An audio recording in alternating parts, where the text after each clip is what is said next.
बोलिए श्री कृष्ण भगवान की जय। कामिका एकादशी महत्व व कथा। अर्जुन ने कहा, हे प्रभु, मैंने आषाढ़ मास के शुक्ल पक्ष की देवशयनी एकादशी का सविस्तार वर्णन सुना। अब आप मुझे श्रावण मास के कृष्ण पक्ष की एकादशी की कथा सुनाने की कृपा करें। इस एकादशी का नाम क्या है, इसकी विधि क्या है, इसमें किस देवता का पूजन होता है, इसका उपवास करने से मनुष्य को किस फल की प्राप्ति होती है। भगवान श्री कृष्ण ने कहा, हे श्रेष्ठ धनुर्धर, मैं श्रावण मास की पवित्र एकादशी की कथा सुनाता हूँ, ध्यान पूर्वक श्रवण करो। एक बार इस एकादशी की पावन कथा को भीष्म पितामह ने लोकहित के लिए नारद जी से कहा था। एक समय नारद जी ने कहा, हे पितामह, आज मेरे श्रावण के कृष्ण पक्ष की एकादशी की कथा सुनने की इच्छा है, अतः आप इस एकादशी की व्रत कथा विधान सहित सुनाइए। नारद जी की इस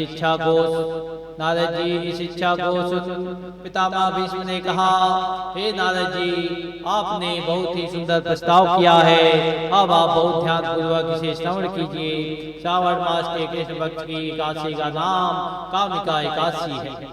इस एकादशी की कथा सुनने मात्र से ही वाजपेय यज्ञ के फल की प्राप्ति होती है।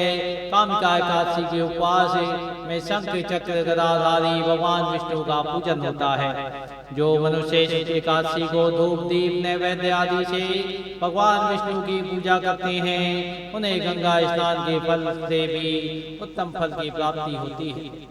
सूर्य ग्रहण और चंद्र ग्रहण में केदार और कुरुक्षेत्र में स्नान करने से जिस पुण्य की प्राप्ति होती है, वह पुण्य कामिका एकादशी के दिन भगवान विष्णु की भक्ति पूर्वक पूजा करने से प्राप्त होती है। भगवान विष्णु की श्रावण मास में भक्ति पूर्वक पूजा करने का फल समुद्र और वन सहित पृथ्वी दान करने के फल से भी ज्यादा होता है। व्यातिपात में गंडकी नदी में स्नान करने से जो फल प्राप्त होता है, वह फल भगवान की पूजा करने से मिल जाता है। संसार में भगवान की पूजा का फल सबसे ज्यादा है, अतः भक्ति पूर्वक भगवान की पूजा न बन सके तो श्रावण मास के कृष्ण पक्ष की कामिका एकादशी का उपवास करना चाहिए। आभूषणों से युक्त बछड़ा सहित गोदान करने से जो फल प्राप्त होता है, वह फल कामिका एकादशी के उपवास से मिल जाता है। जो उत्तम द्विज श्रावण मास के कृष्ण पक्ष की कामिका एकादशी का उपवास करते हैं तथा भगवान विष्णु का पूजन करते हैं, उनसे सभी देव नाग किन्नर पितृ आदि की पूजा हो जाती है। इसलिए आपसे डरने वाले व्यक्तियों को विधि विधान सहित इस उपवास को करना चाहिए। संसार सागर तथा पापों में फंसे हुए मनुष्यों को इनसे मुक्ति के लिए कामिका एकादशी का व्रत करना चाहिए। कामिका एकादशी के उपवास में भी पाप नष्ट हो जाते हैं। संसार में इससे अधिक पापों को नष्ट करने वाला कोई और उपाय नहीं है। हे नारद जी, स्वयं भगवान ने अपने मुख से कहा है कि मनुष्यों को आध्यात्म विद्या से जो फल प्राप्त होता है, उससे अधिक फल कामिका एकादशी का व्रत करने से मिल जाता है। इस उपवास के करने से मनुष्य को न यमराज के दर्शन होते हैं और न ही नरक के कष्ट भोगने पड़ जाते हैं।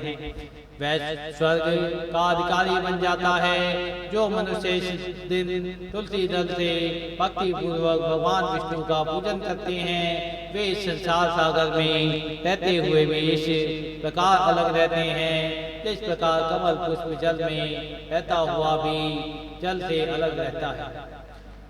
तुलसी दल से भगवान श्री हरि का पूजन करने का फल एक बार स्वर्ण और 4 बार चांदी के दान के फल के बराबर है। भगवान विष्णु रत्न मोती मणि आदि आभूषणों की अपेक्षा तुलसी दल से अधिक प्रसन्न होते हैं।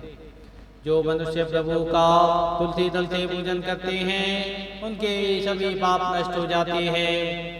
नारद जी ने मैं भगवान के अति प्रिय श्री तुलसी जी को प्रणाम करता हूँ।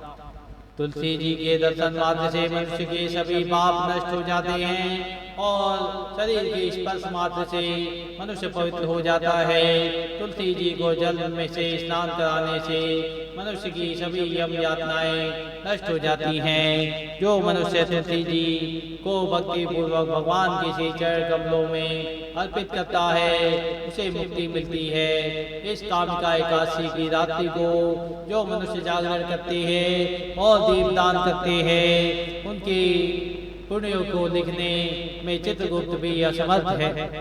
एकादशी के दिन जो मनुष्य भगवान के सामने दीपक जलाते हैं उनके पितर स्वर्ग लोक में अमृत का पान करते हैं।